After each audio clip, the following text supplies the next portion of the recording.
Okay, so we're good to go. We're good to go.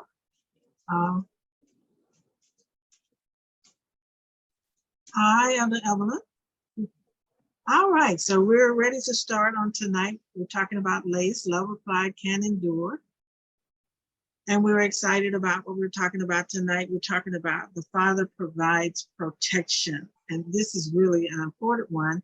And it's going to help us grow a little bit. So if you need to get in touch with me, you can by writing to me at Dr. C.B. White, LLC, 150 Post Office Road, Suite 1027 in Waldorf, Maryland, 20604. Or you can email me at drcvwhite@gmail.com, drcvwhite@gmail.com, or visit my website at cvwhite.com. Or you can watch this particular video or any of the other from the other series on YouTube at my YouTube channel, which is Dr. C.B. White Lace.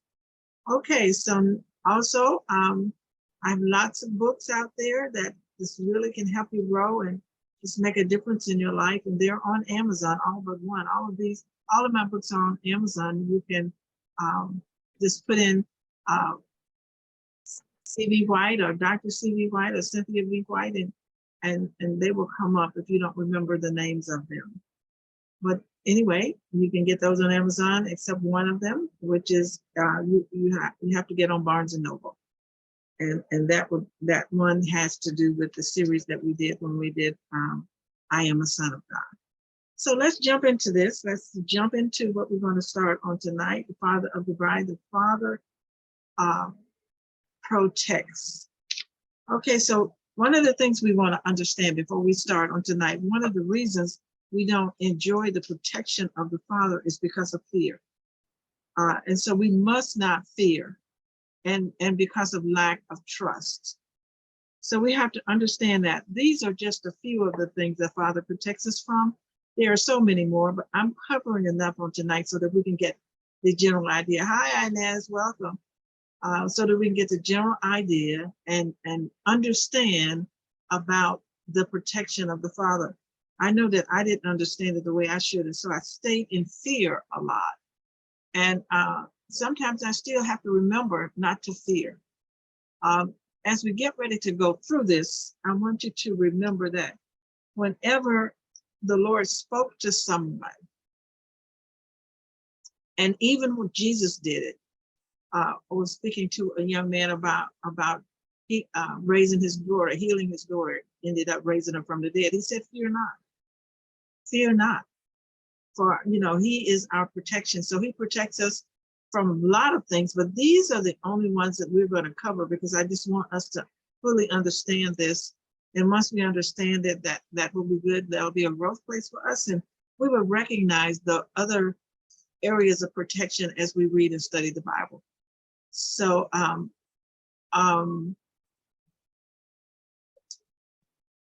these are the things: protection from the enemy and armies, protection under the shelter of his sacred tent, protection from spiritual death, protection from aggression, protection from sickness and disease, protection from predators. And so these are the few of the things that we're going to be covering on tonight. So we're going to jump right into this. I know I talked with Shantice, and she told me that she was going to be late. So I will be doing the reading if she's able to come. Okay, let's jump to the first one. Let's go to the first one. And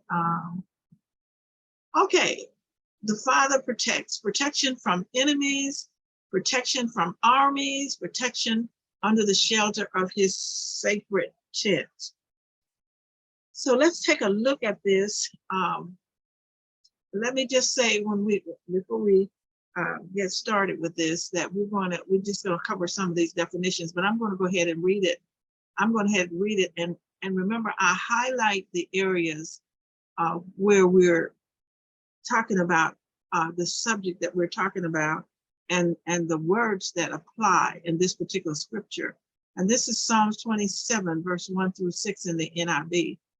The Lord, and a lot of us are familiar with this one. The Lord is my light and my salvation. Whom will I fear? The Lord is the stronghold of my life. Of whom shall I be afraid? When the wicked advanced against me to devour me, it is my enemies and my foes who will stumble and fall. Though an army besiege me, my heart will not fear.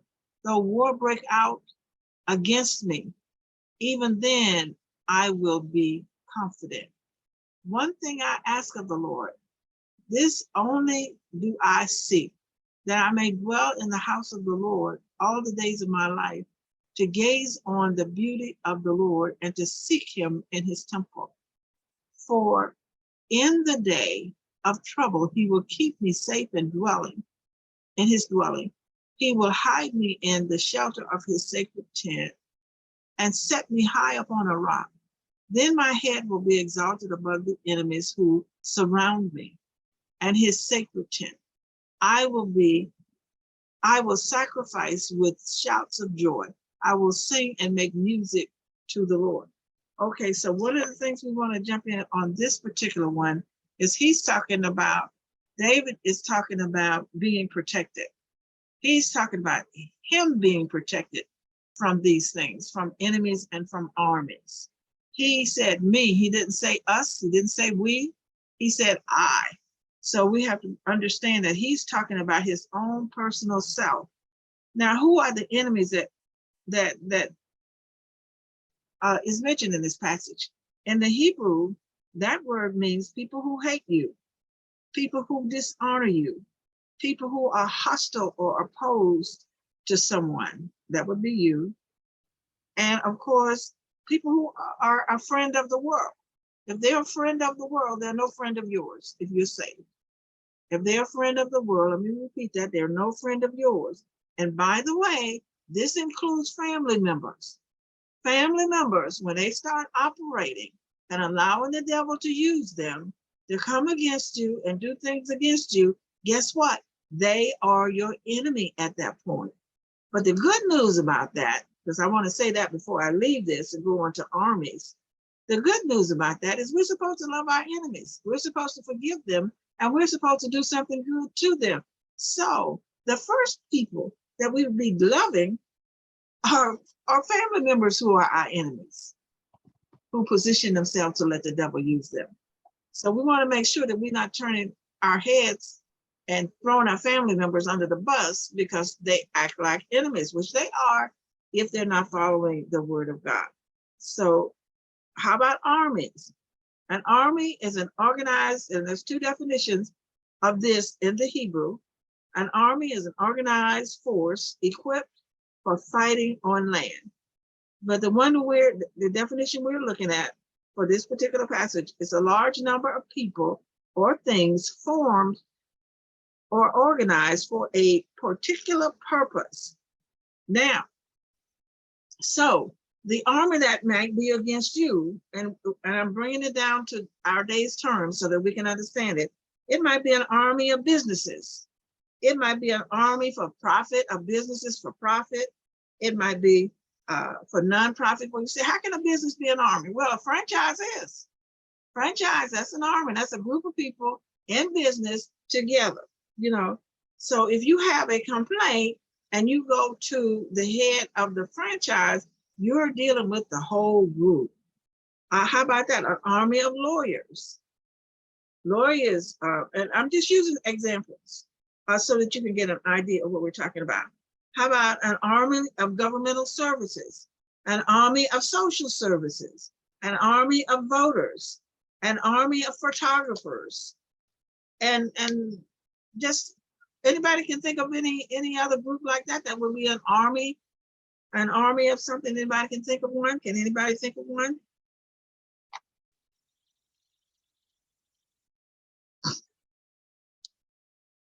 It's okay if you can't think of one, but I just wanted to know if anybody could, if you're understanding what I'm saying, can you come up with one? If you're understanding what I'm saying any kind of business, any kind of social group can be an army. and that can be an army against you. And so how about so the third thing that we talk about here is being protection under the shelter of his sacred tent. So we're hidden under the blood of Jesus, and we're hidden from the devil. And the devil doesn't even know that we're not Jesus until we do some sinful thing that he knows Jesus can't do and wouldn't do. So David is talking about here being protected like that. So we are protected by the blood of Jesus, under the blood of Jesus in this new covenant, and we are protected. And until we do something or say something where the devil can figure out that we're not him, he can't do anything because he thinks we're Jesus. Until we do something, he can't do anything. So there are many examples in the Word of God where God says to the people that he's talking to fear not. And so we're going to cover some more of those on tonight. But instead of understanding that he will protect us when he say fear not, we think we must be strong alone by ourselves. So we just must be strong in this bad situation. We really don't think about Jesus protecting us from this, or protecting us from that person, or protecting us from whatever the situation is. So we don't get rid of the fear. We keep the fear because we don't receive and understand the protection. So when he says fear not, he is protecting us. But this is one thing I want us to remember all through what we're talking tonight. Unless we stay with him, he cannot protect us. If we don't trust him, he cannot protect us. If we trust the alarm system in our house to protect us more than we trust Jehovah Nissi, our banner, to protect us, then he can't. He has to let the alarm system do it, because he's not going to override your will, and he's not going to override my will. So we want to make that up front. I'm going to mention that several times because that's very important. We put our trust in things and we miss out on the protection that we should have because we have done that. Okay, let's go to the next slide, Michelle. So with protection from fear, let's look at some examples, and we're going to go through the Old Testament first because most of it is done there and it hasn't changed. It's just that we don't think much about it, but we're going to be thinking more about it after tonight, after we study this on tonight. So let's look at Abram first. In Genesis 15:1, we're looking at Abram, and this is the New Living Translation, and this is verse 1. Sometimes later, the Lord spoke to Abram in a vision and said to him, "Do not be afraid, Abram, for I will protect you, and your reward will be great." Now, if you all remember, how many don't remember the story of God telling Abraham to leave his people and just go in and pointed him in a direction? Didn't even tell him where he was going. How many remember that? Or do I have to talk about it? If you remember, give me a hands up. If you don't, I'll spend some time talking about it. Anybody remember that? Okay, Inez remember. Inez, you the only one that remember? Okay. Marlene remembers, and Michelle. Okay, so we're good. We're good. Okay, you too, Ellen. Okay, so we'll move on. So don't you all know that God had told him to go someplace where he had never been before, taking all of his cattle, taking his wife and Lot with him, and he was going, so he was afraid. He was afraid. And then the Lord was telling him he was going to do something great for him. He was telling him, "I'm going to do something great for you." But then he had to say to the Lord, "Well, what can you do? I mean, if all these people are coming from me, I'm old, my wife's old, are you going to use my servant?" And so the Lord told him no. And this is when he said, "Do not be afraid, do not fear. Where I tell you to go, I will protect you. What I tell you to do, I will protect you. The children that you're going to have, all of this that I'm promising you, is going to come from you. It's going to come from you. So not your servant, it's going to come from your own children." So Even though Abram was afraid, he overcame the fear and he just believed God. He believed God in his old age, and God counted that to him as righteousness. And if you continue to read the story of Abram, even to the point where he became Abraham, you all will see how God protected him from everybody and everything. Even when they came and got Sarah, his wife, and Abraham, see, this is the one thing I want you all to get. Abraham lied to the folks. He lied to the king and said it was his sister.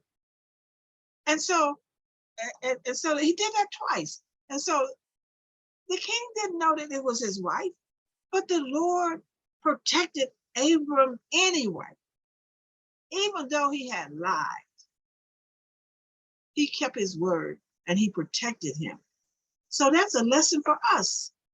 You know, the Lord is going to protect us even when we get out there and we do some things we have no business doing, saying some things we have no business saying, being some places we have no business being. He has given us his word that he will protect us. So many of us know that's on here tonight. If the Lord hadn't protected us when we were real young, we were teenagers and young adults in our 20s and early 20s, we wouldn't even be on the planet. The reason we're still here is because he protected us. But now we have to, now that we're here and now he protected us, we have to really grow up a little bit and receive that protection instead of being afraid of stuff, afraid to jump out there in the places where we've never been, do things we've never done, say things we've never said in his name and in his honor. And he's telling Abram, if you do what I tell you to do, I'll protect you. And so he did. So let's look at Genesis 28, verse 10 through 15 in the New Living Translation, where Jacob has a dream. Now, Jacob has a story too. Jacob has taken his brother's blessing and his brother's birthright. Now, one of them he brought from his brother, and the other one he stole. So when he stole, Esau was angry with him, and he was planning on killing him as soon as his father died. So Mama, knowing what she had did to help him steal that birthright, help him steal that, she talked to his father about sending him away to get a wife, because Esau had married one of the local women, which he knew he wasn't supposed to do. So therefore, he left. He had to leave his mother and father. And according to the word of God, he never saw his mother again, but he had to leave his mother and his father, and he headed toward his uncle's house to find a wife. So let's read this and see what's happening here with him. Starting at verse 10. Meanwhile, Jacob left Beersheba and traveled toward Haran. And at sundown, he arrived at a good place to set up camp and stop there for the night. Jacob found a stone to rest his head against and lay down to sleep. As he slept, he dreamed of a stairway that was reached from the earth to heaven, and he saw the angel of God going up and down the stairway. At the top of the stairway stood the Lord, and he said, I am the Lord, the God of your grandfather, Abraham, the God of your father, Isaac. The ground you are laying on belongs to you. I am giving it to you and your descendants. Your descendants will be as numerous as the dust of the earth. They will spread out in all directions, to the west and to the east, to the north and to the south. And all the families of the earth will be blessed through you and your descendants. What's more, I am with you and I will protect you wherever you go. One day I will bring you back to this land. I will not leave you until I have finished giving you everything I promised you. Okay, so that's what God's protection is. He's telling Jacob, I'm going to protect you wherever you go. Now Jacob was a little apprehensive and he was fearful as well, but now the Lord has told him. He was running from his brother. He was running for his life, going to his uncle's house to find a wife, and the Lord has told him, in spite of the fact You stole that from your brother. You lied with your mama and you cheated that out from your brother. In spite of the fact you did all of that, in spite of the fact that you're a supplanter, in spite of the fact that you're a heel catcher, I will still protect you. I will keep my word and I will protect you. Wherever you go, I will protect you and I will stay with you until I have given you everything I promised. Wow. Now, if we could just buy into that, if we could just buy into that, that would be really great. You know, God gives us, you know, when God gives us a word, he doesn't want us to be afraid of anything and anybody, whether that word sounds good or bad to us, you know, and he wants us, if it's time to do it, to move on that word or to believe that word by faith and then agree with him because he's going to protect us. And he's been very good about explaining that to us. Okay, so let's go to the next slide and look at the nation of Israel. So now they're getting protection from armies, their enemies. They're getting protection from hunger, thirst, and sickness. And so God is promising his presence to them. He's promising his presence to them for their protection. So we see this in Exodus 23, verse 20 through 32 in the New Living Translation. And so here we go, reading this passage. See, I am sending an angel before you to protect you on your journey and to lead you safely to the place I have prepared for you. Pay close attention to him and obey his instructions. Do not rebel against him, for he is my representative and he will not forgive your rebellion. Okay, you all remember this because we're going to discuss it in a minute. But if you're careful to obey him, following all my instructions, then I will be an enemy to your enemies, and I will oppose those who oppose you. For my angel will go before you and bring you into the land of the Amorites, the Hittites, the Perizzites, the Canaanites, the Hivites, and the Jebusites. So you may live there, and I will destroy them completely. You must not worship the gods of these nations or serve them in any way or imitate their evil practices. Instead, you must utterly destroy them and smash their sacred pillars. You must serve only the Lord your God. If you do, I will bless you with food, water, and I will protect you from illness. Okay, so you see what he's saying? I will protect you from illness. I'll give you food and I'll give you water and I'll protect you from them, period. You go to that land. Now, there's something we have to do. There's something we have to do. We have to obey God. When we get to the place where we know and understand, we have to obey God. And so this is what's being told to them. God says, I'm sending an angel. So you have to obey that angel to get your protection. And then he tells them, do not rebel. He says, do not rebel, for he will not forgive the rebellion. Anybody have any idea? Just what do you think that means? What do you think? Why did he tell them not to rebel? Anybody?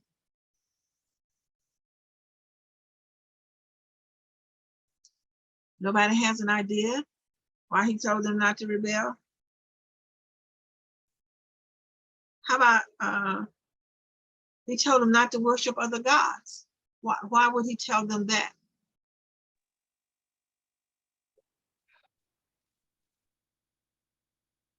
Anybody has any idea? It's a sin to worship other gods. Okay. Say that again, Marlene. That was someone else. I'll say something after them. Okay. Yeah, I said something after y'all too. Oh, that was you, Julia. What did you say? I said something after Marlene said something, and she said she'll say something after the first person said something. Okay, well, who was that was first? Was that you, Evelyn? Yes, ma'am. Okay, go ahead. What did you say? I said it was a sin to worship other gods and be rebellion. Yeah, it is a sin. And so when you are sinning, do you think God can protect you when you're in the middle of sinning? No. Okay, now let me tell you why. Because of your will. Whatever you make your God, that God has to protect you. God is not going to override your will if you will for that thing that you have submitted to, because that's what you're saying to God. I want this thing here to protect me. I don't want you. Do you all understand that? Yes. Okay, what were you going to say, Marlene? That's why he said, thou shalt not have no other gods before thee, because he's a jealous God. And I was just thinking of when Moses was up in the mountain and he took long and they didn't know what became of him. And they said to Aaron, build us a God so that we can worship. And so as a result of that, they took off the jewelry and he made a golden image. And they began to do all kinds of things before that image and worship the image. And God was very, very angry. So when he said, don't worship any other God, because he is the true and living God, he means exactly what he says. That is right, Marlene. And you know what happened? In order for them to get back in position of God's protection, 3,000 of them had to die. Oh, yes, the earth opened up. Yeah. Yeah, 3,000 of them. Moses had the tribe of Levi with him, and they went and they killed 3,000 people to avenge, so that they could get back in relationship with God. That's what that called. That got rid of the protection. And so those people didn't have to die if they had obeyed God and stayed with him and didn't do that. How about you, Julia? What were you going to say?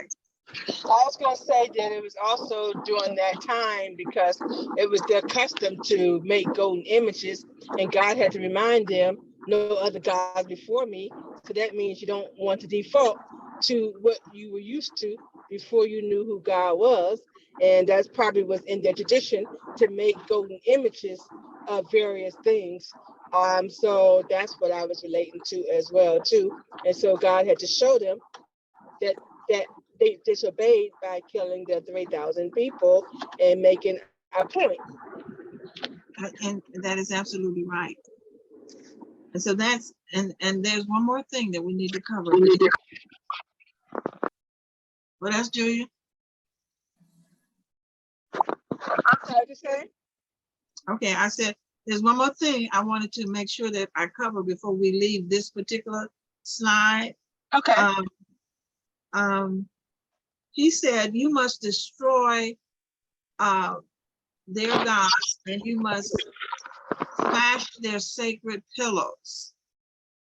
And if they did not do that, what do you think would happen if they didn't do that? Anybody has any idea what you think would happen if they didn't do that?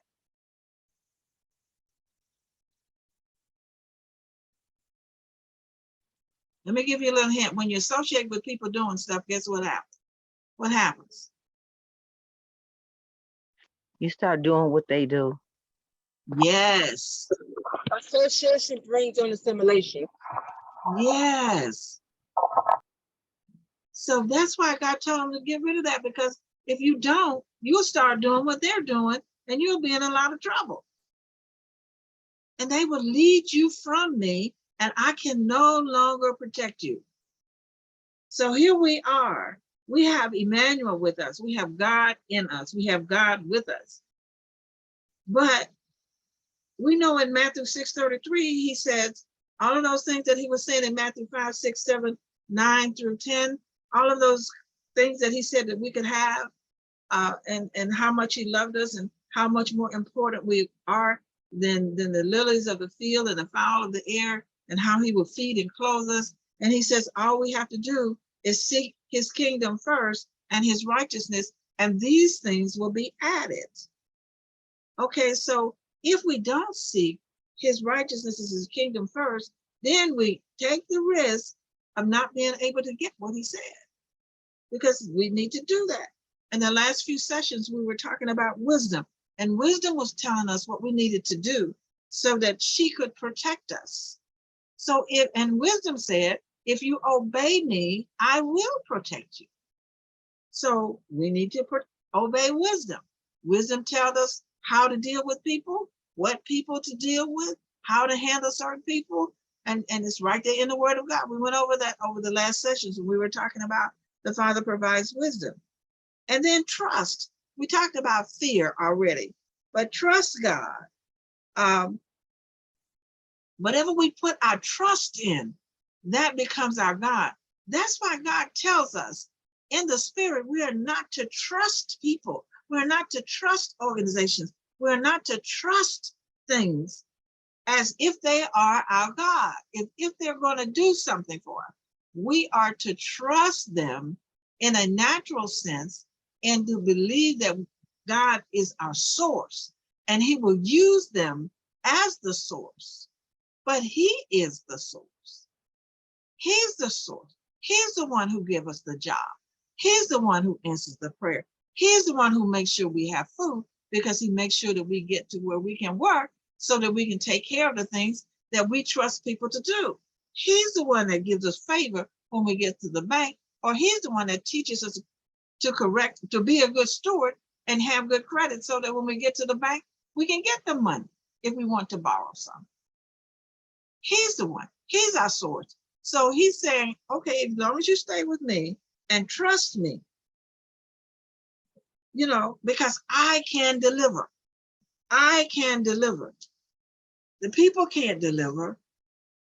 They can't deliver. Businesses can't deliver, but I can deliver through them. I can deliver through them. So let's go on now and talk about the remnant. We're going to finish this passage because we're just at verse 25. So let's go through 26 through the rest of it on the next slide. Michelle, the next one. Okay, 26. All right, so he's talking to Israel here, and he's talking to a remnant of the people. And so let's just see what he's saying here. There will be no miscarriages or infertility in your land, and I will give you long, full lives. I will send my terror ahead of you and create panic among all the people whose land you invade. I will make all your enemies turn and run. I will send terror ahead of you to drive out the Hivites, the Canaanites, and the Hittites, but I will not drive them out in a single year, because the land would become desolate and the wild animals will multiply and threaten you. I will drive them out a little at a time until all your population has increased enough to take possession of the land. I will fix your boundaries from the Red Sea to the Mediterranean Sea, and I will form the eastern wilderness to the Euphrates River. I will hand over to you the people now living in the land, and you will drive them out ahead of you. Make no treaties with them or their gods. They must not live in your land, or they will cause you to sin against me. If you serve their gods, you will be caught in a trap of idolatry. Okay, so now he's talking to Israel, and Israel has been in captivity for 70 years, and they're getting ready to go back to Jerusalem, but only a small group of them are going back. A remnant of them are going back. And he's talking to them about what they have to do. Now, when we go through this, one of the things we have to understand is we're getting the Lord's protection, but we have something that we have to do. So he's telling them, I am going to multiply you, because there will be no miscarriages and infertility with you. I am going to multiply you. There's nothing you have to do. I'm going to multiply you. Every time you put your hands to something, it's going to grow. I'm going to multiply you with children and everything else, And then he said, I will create panic among the people where you are to invade. So there's something we have to do. We have to make a move, and we don't make moves because we're fearful. And we know that we should do some things, and Holy Spirit is prompting us to do some things and say some things and go some places. But we won't do it because of fear, and we just think that it's not going to work. But he's saying here, when you make your first move, you must do something for God to bless it and for him to protect you. And then he says, I will make your enemies turn and run. I mean, we think more about fighting our enemies than we do them turning and running. We think more about that. But let me tell you, I've told you all this story before.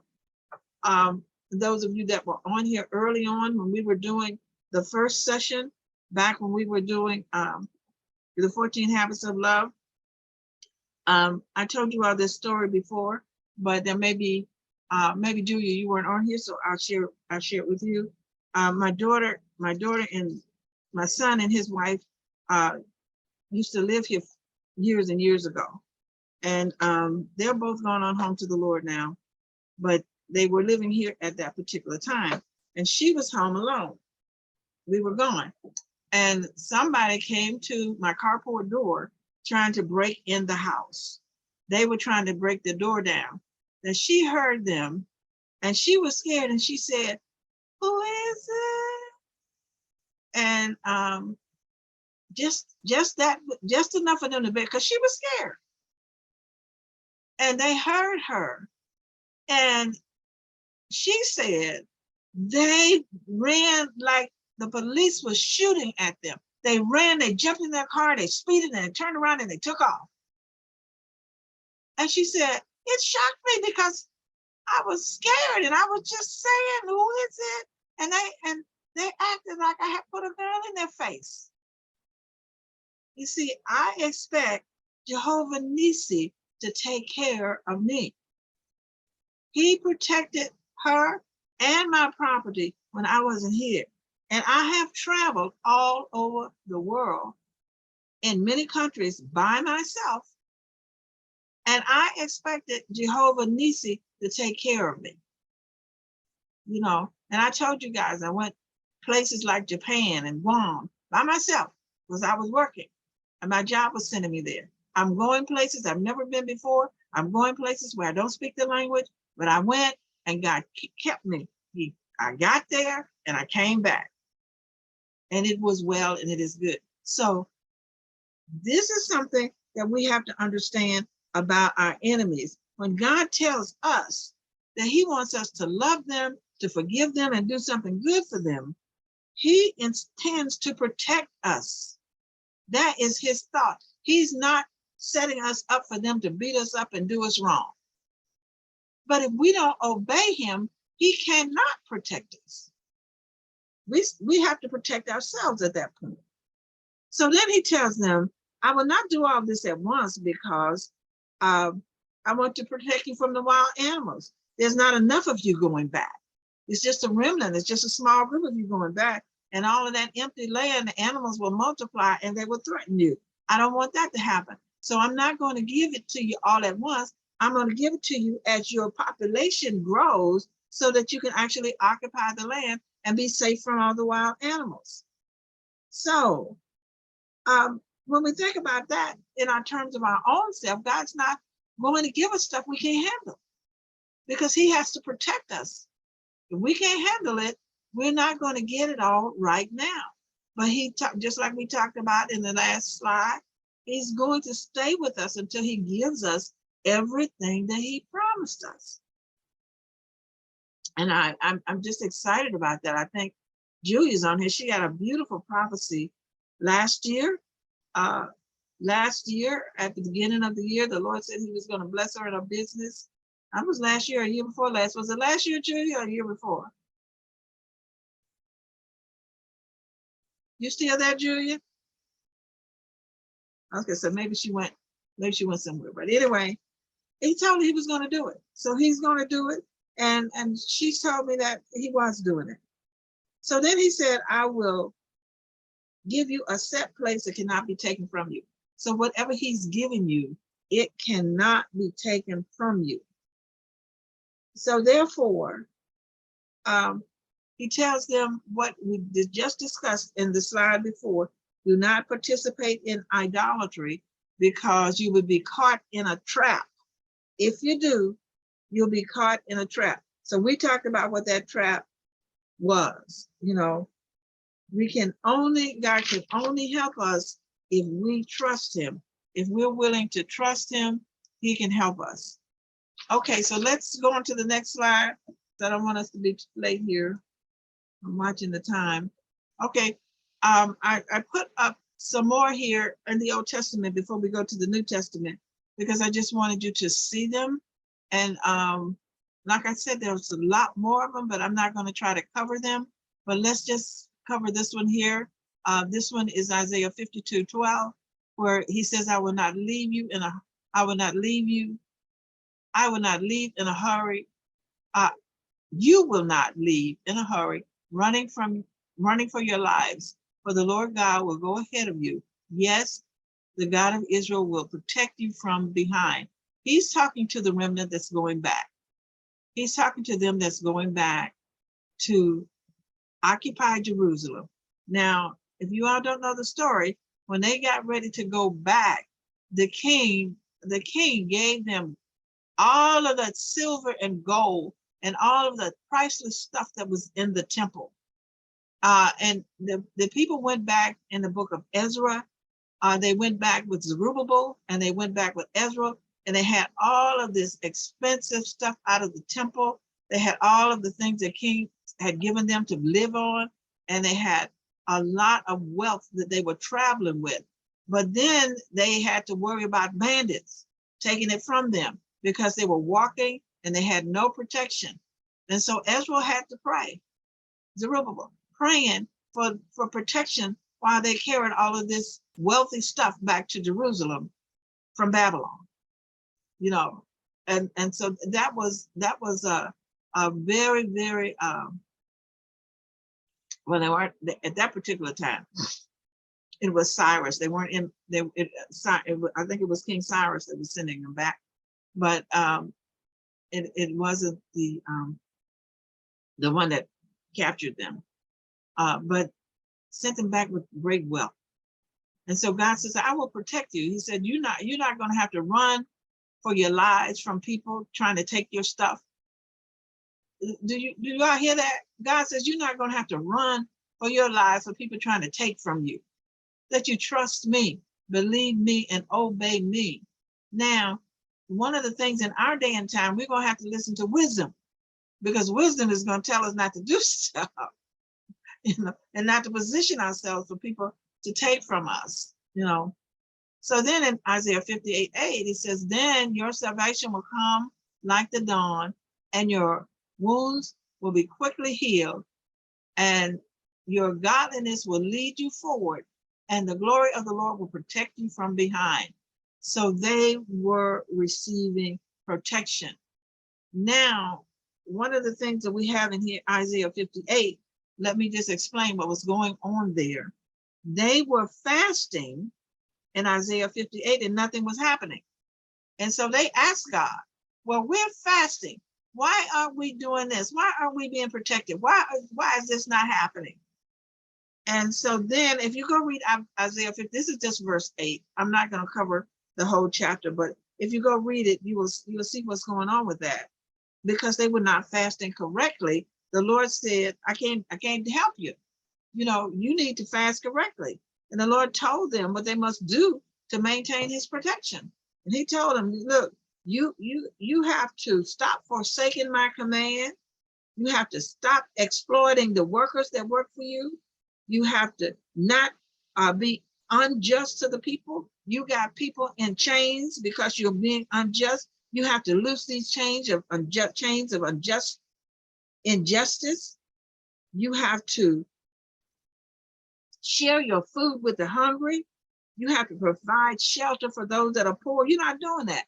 And then you're fasting, asking me for protection, asking me for help. I'm not doing it. I'm not doing it. You're going to have to fast correctly. And then you have to do away with oppressing people. And so when you stop all of that, you know, because they were doing that, they were expecting they didn't know it, But the devil had to protect them. And you know, the devil doesn't protect anybody because they were doing in the devil's camp what God could not participate in. God couldn't participate in that. And he couldn't protect them. And so he told them, look, this is what you have to do to get that right. And then I can answer your fast. And I will. And so that is, and that I share that with you because they didn't stay connected.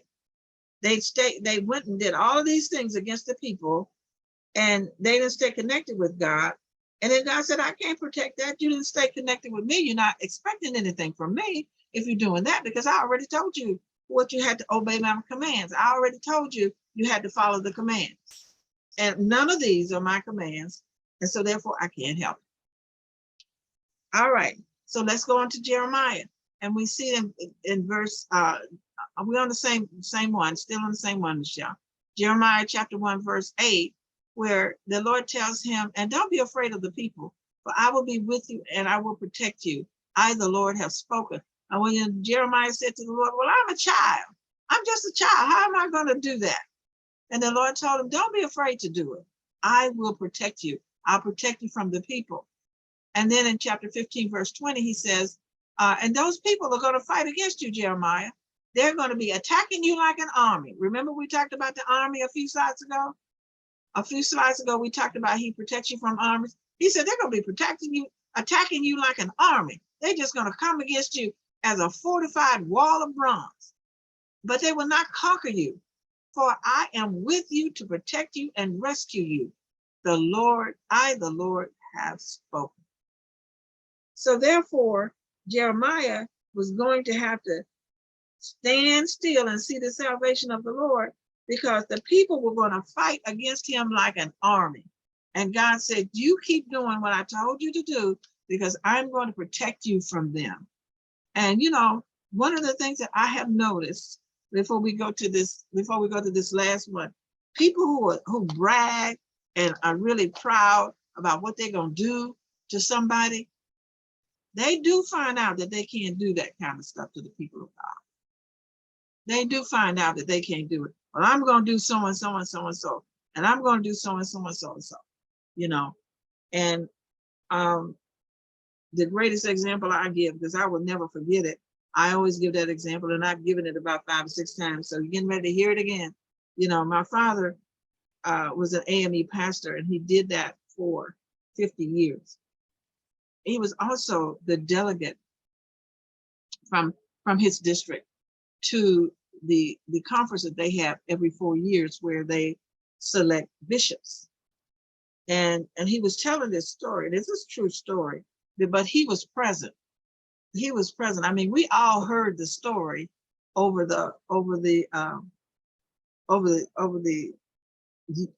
they came back, when the conference was over, we heard what happened, because you know the word like that traveled fast. But he was present, and he said there was a bishop there. There was a man there that was running for bishop, but he had sort of a sordid life. He was a recovered alcoholic, and all of these folk are gone home to the Lord now. But this was when I was much younger that this happened. He was a recovering alcoholic, and the bishop thought that this is not the kind of person that we want to represent the church. So the bishop said, who was the prelate, he was the presiding prelate of the whole thing, of the whole Georgia group. He said to the guy who was the recovering, you know, who had the sordid history, he said to him in front of all those people, maybe 60,000 people, he said to him, you will be bishop over my dead body. That's what he told this man in front of everybody.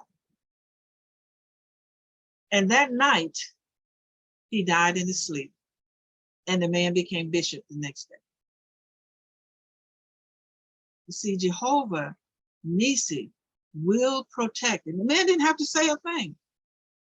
He didn't have to say a thing. So when people make up their mind that they're going to step into your life and be your God and make certain demands, then you have to remember that our Father protects us. He protects us. So that man was protected. He was truly protected from that bishop. And you know, back then, it was like a miracle. Everybody was talking about it, but I don't think they really got the true understanding of, you can't do that. You can't do that to the people of God and there not be consequences. You can't do seed time and harvest and not get the harvest. But it was really interesting. So we understand here that the Lord will protect you, as he told Jeremiah. I'm going to protect you from these people, but they're going to attack you like an army. I'm going to protect you. And I want you to keep saying what I'm saying and keep doing what I'm doing. Okay, so let's go to the next one, which is the New Testament. The next one is the New Testament.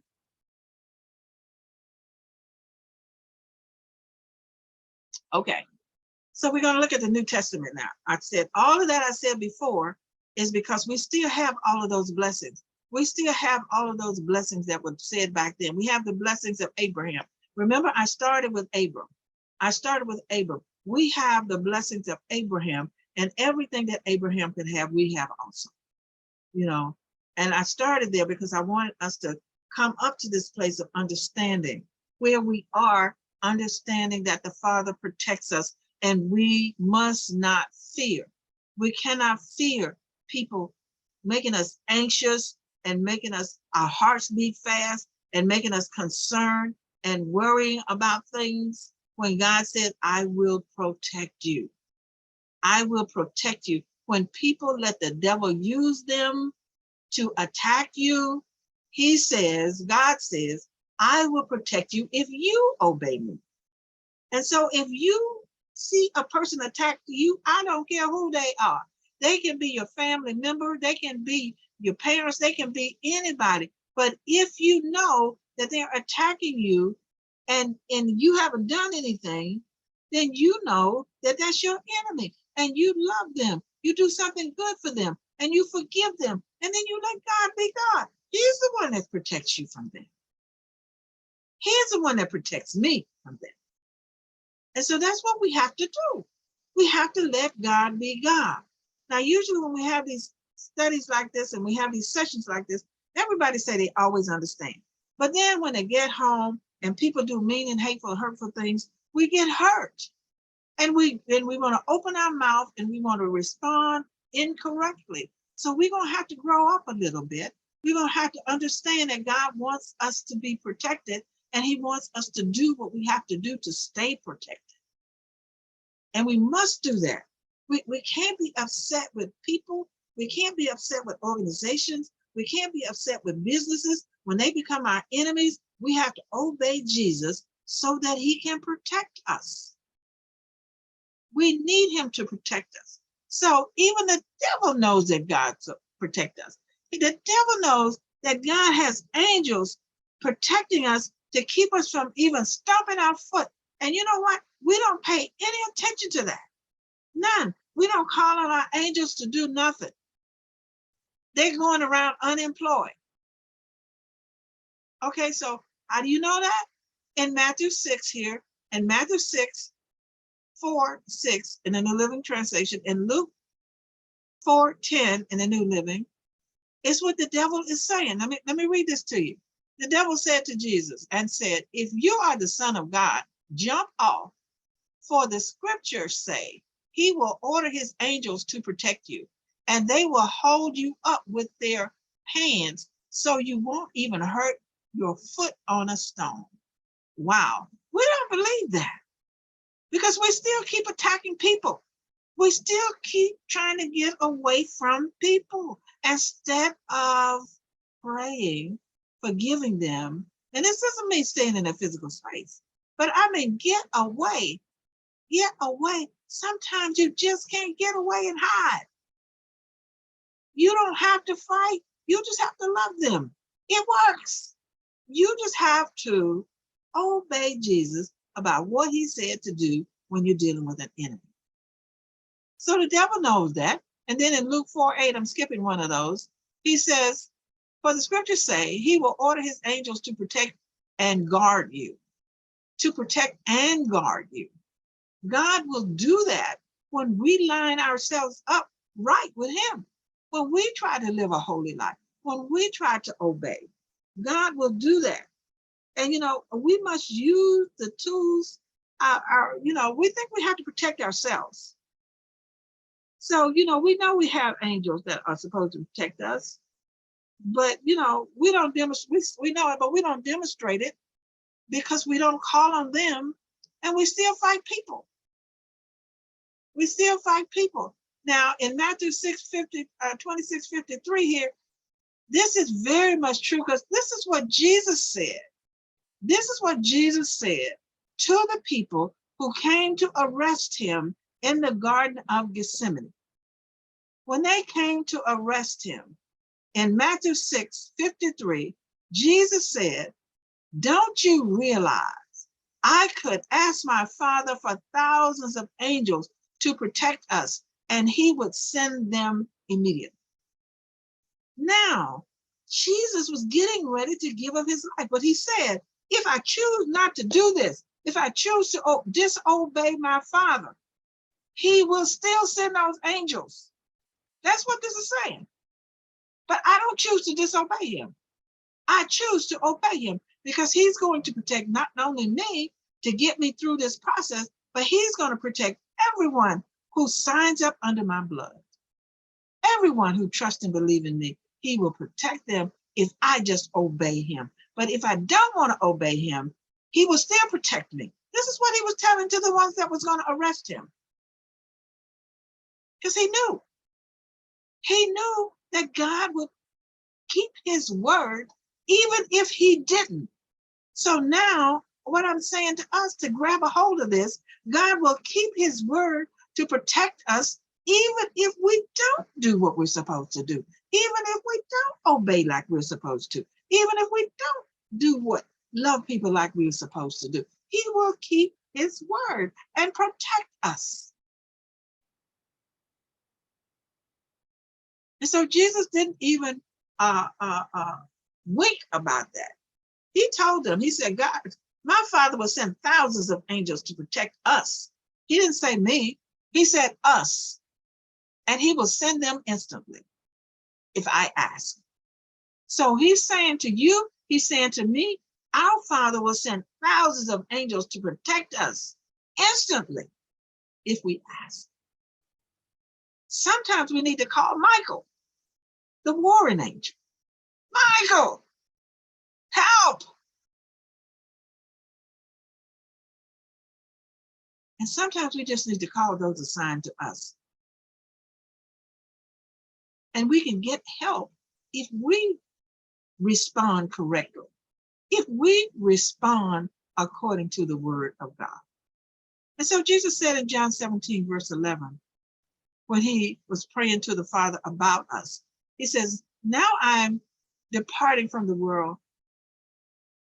and they are staying in the world, but I'm coming to you, Holy Father.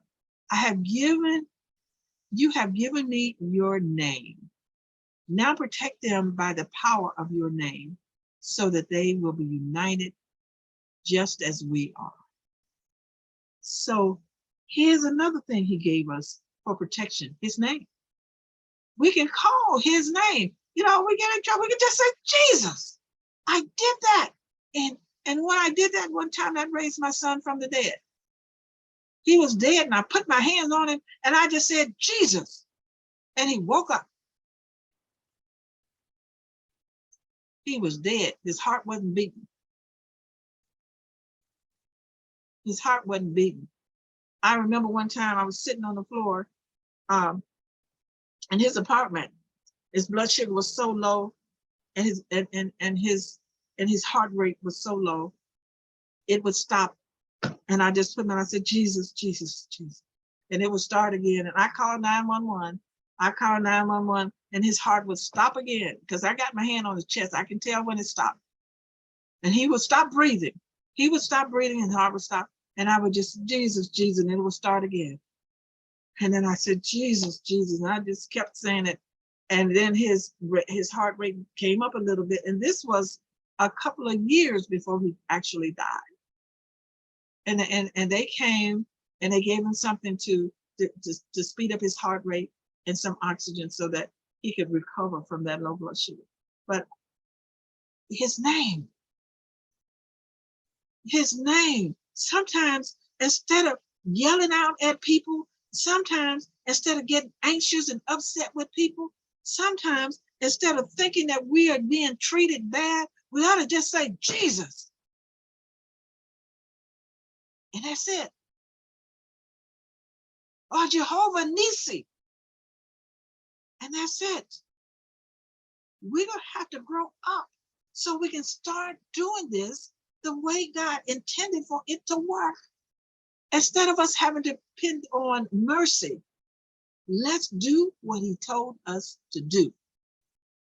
And then in 1 Corinthians 12:23, the New Living Translation, it says, and the parts we regard as less honorable are the ones we clothe with the greatest care. So we carefully protect those parts that should not be. Those dishonorable parts, those people that can't protect themselves, those people that don't know how to call Jesus, those babies in Christ. You know, it's just like the parts of your body on the inside, your liver, your spleen, your heart, your kidney, your bladder, they're on the inside and they are being protected by your chest cave and muscles and things because they are fragile and they require more protection than your arm do, because your arm can get hit and not be broken. But if they get hit at the same level your arm get hit, they will be splashed. Your liver will be splashed. It'll be gone if it took that kind of blow. So it's protected. And that's how we have to protect babies in Christ. We have to protect ignorant people. And then we have to use wisdom to protect ourselves while we're protecting them. And wisdom told us how to do it.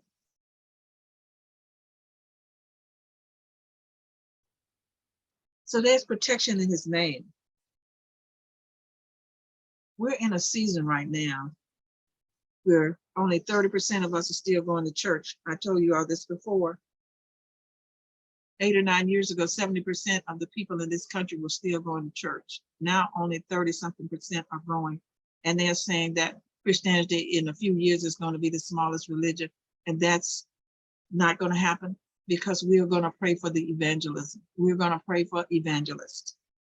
We're going to do that. We are the remnant, the 30% of us that are still going to church, that still believe God, that are still praying. We're the remnant. We are going to pray. We're going to fight. We're going to grow up a bit so that God can use us to get what he needs done. We're going to pray for those in the office of the evangelist. We're going to pray for us to be representative of the evangelist and to do the work. We're going to pray. We are not going to become the smallest religious group in this country or any other country if we understand who we are. And if we would receive the Lord's protection and go ahead and do what we need to do. Because we have to believe that we are protected from people who let the devil use them, because it's not them, it's the devil all the time. It's not the people, it's the devil. But they let him use them because they have stuff in them that he can touch. And so we have to learn to fight the devil and not fight people.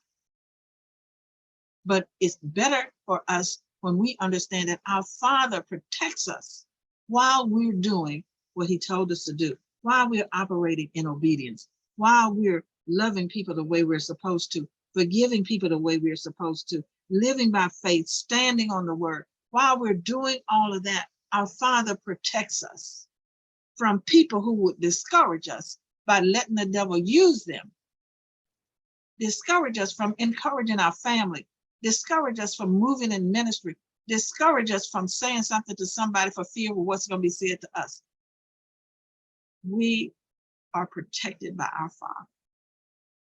And then we should grab that and hold tight to it in this season, because we're seeing all kinds of stuff that we haven't seen in our lifetime that people are doing. And we're wondering what in the world is going on. But God said that we would be protected if we were obedient, that we wouldn't have to worry about it. So we are going to be obedient and receive his protection. Okay, that's it for me on tonight. So I'm just going to ask, I'm going to go around and ask really quick so we can pray and close out. Okay, Inez, we're going to start with you. What did you understand about what we talked about tonight that can help you?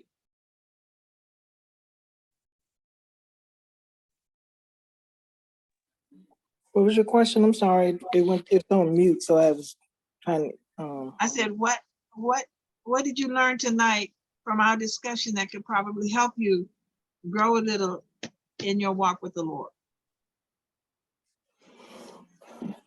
Well, what I learned was when I was reading this and you were going over that, I thought about just studying to be approved unto God and to listen to the advice and the words that you gave about how we should live and how we need to trust him and know that he's protecting us.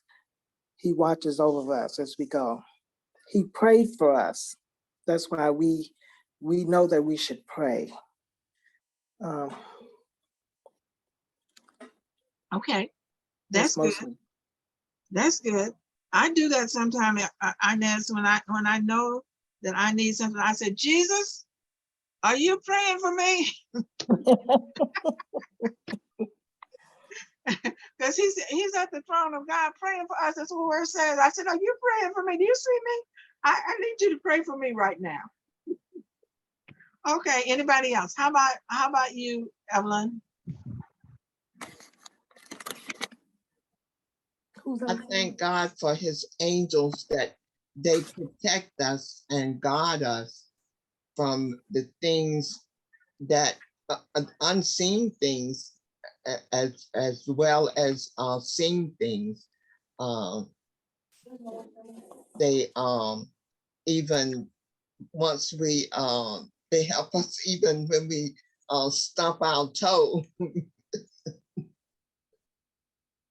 Yeah, and I thank God for that. That's amazing that he doesn't even want us to stump our toe. That's but yet right. we think he'll let people beat us up. We think he'll let people hurt us. Yeah. How about you, Marlene? You learn anything? Yes. First of all, not to fear God, and long as we be obedient and do what he say, we'll have the protection and be covered by the blood of Jesus. And we even the words that we speak, we need to be in line with God's word, because when we say something or live contrary to the word of God, that gives the enemy legal access and right to tear us up and to go, go to the Father and say, she did this and she did that. He's an accuser of the brethren. And to pray for, even if it's a family member, the people going to attack and hate us and things like that. So we don't have to retaliate and hate them back. We need to love them and pray for them. And most importantly, not to have any other gods, no worship different images, and just believe what God says. He said in his word. And one thing he's not going to do, he's not going to alter and change his word, whether we live it or not. He's going to stand by his word. Amen. Well, Shantice, I know you came on late, so you may not have anything, but you, Michelle? Are you still there, Michelle? Yeah, I am. I think just understanding the full protection of God, because sometimes we tend to make mistakes and think that because we made this mistake, all of a sudden now, God's not there. He's not going to protect us. He's not going to be there for us. But just knowing that he is, and that he is still protecting us. Okay. All right. So this one final thing I want to leave with you all. I did come on late, Elder C, but I do want to say what I got out of the little that I heard. Okay.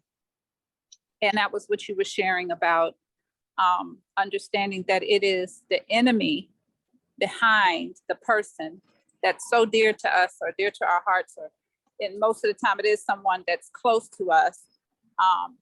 Not always, but for the enemy to use that person to come up against. So we'll look at the person and not the enemy behind the person, and not trusting that God is protecting us, and understand that in that protection, we don't have to receive the thing that is being done to us, because it may not, whether it's true or not, but just understanding that it's really the person under attack and not us.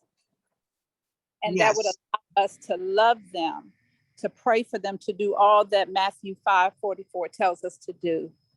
And that is what I got from what I heard. Wonderful. And that is so true.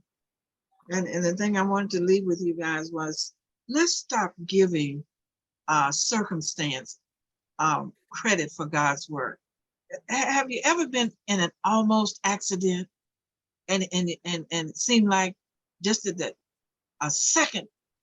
another second you'd have been in an accident in a car and you didn't? Anybody?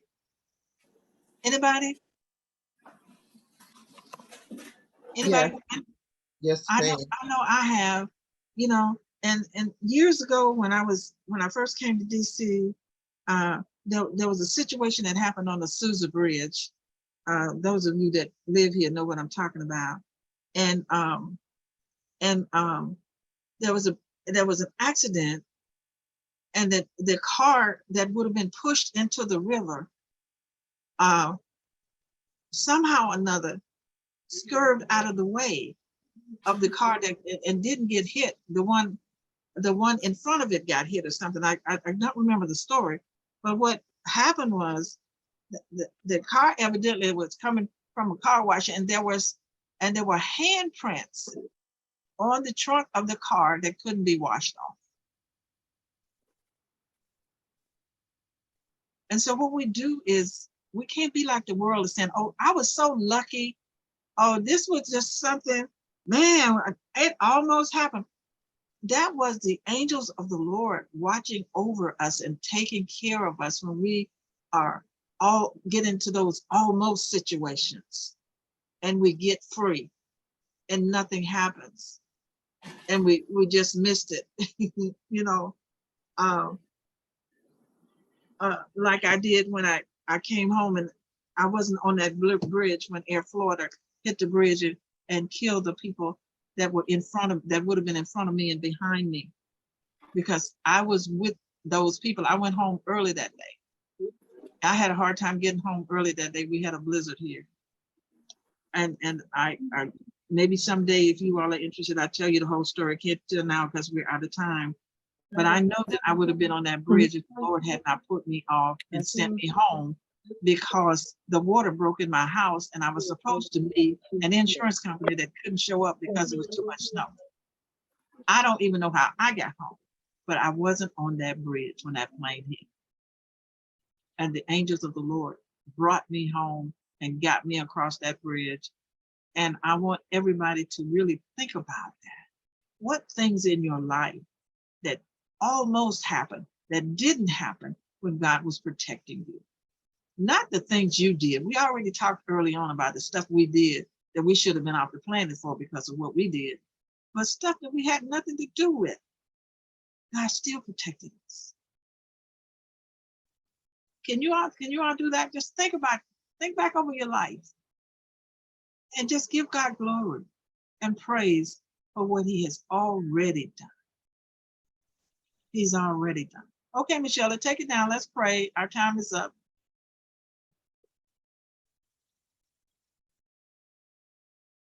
Father, we thank you for this great body of believers. Lord, I thank you that we understanding how you protect us, God. We love and appreciate you, and we thank you. We ask you to bless what we put our hands to, God, and help us not fear. Help us not fear harm from anybody or hurt from anybody.